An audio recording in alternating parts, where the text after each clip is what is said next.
Je reviens sur le monothéisme. Encore une fois, je réagis sur des propos que j'ai entendus à la radio. Non, là en l'occurrence, ce n'était pas à la radio, c'est des gens qui ont réagi à telle ou telle vidéo sur YouTube ou ailleurs que j'avais mise en ligne.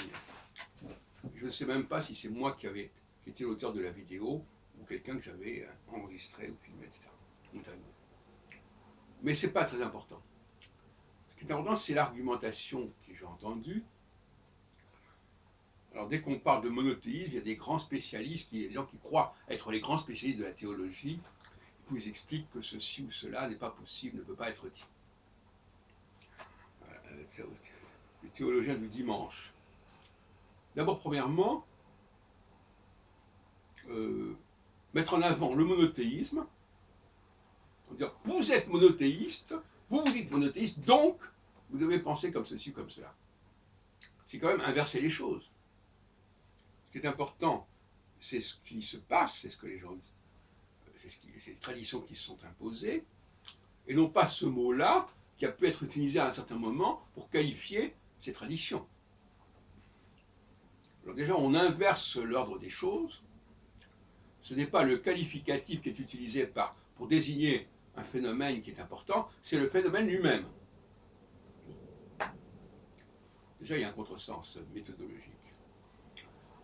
Par ailleurs,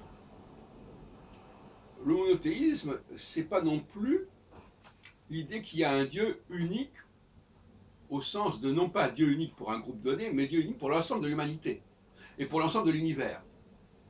Donc il y a plusieurs conceptions du monothéisme. Et il me semble qu'en tout cas que dans le domaine de la Bible, quand il est parlé de monothéisme,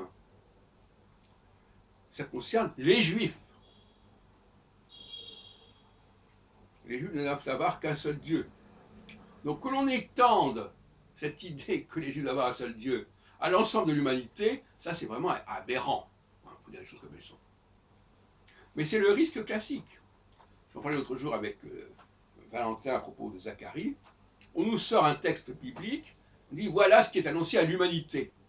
Alors que c'est annoncé aux Juifs seulement, et même pas par rapport aux Juifs, mais aux adversaires des Juifs, c'est-à-dire les Israélites, c'est-à-dire les gens du royaume du Nord. Donc les gens du royaume du Nord, à qui on reproche certaines choses, on va dire que c'est l'ensemble de l'humanité qui est interpellé par rapport à ça.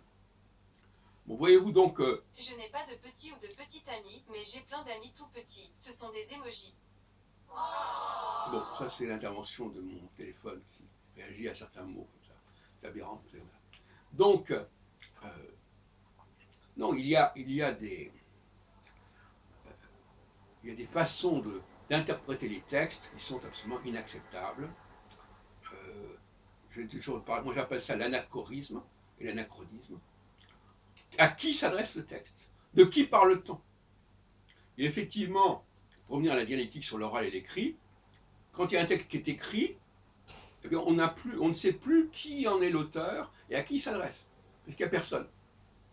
Et même si on met un nom, ça ne veut rien dire. Alors que l'oral, on voit au moins qui parle et à qui on parle. Et ça, c'est l'écrit, c'est un appauvrissement considérable. Et c'est cet appauvrissement considérable qui permet à certaines personnes de faire dire à l'écrit ce qu'il ne dit pas. Ce qu'il n'est pas censé dire.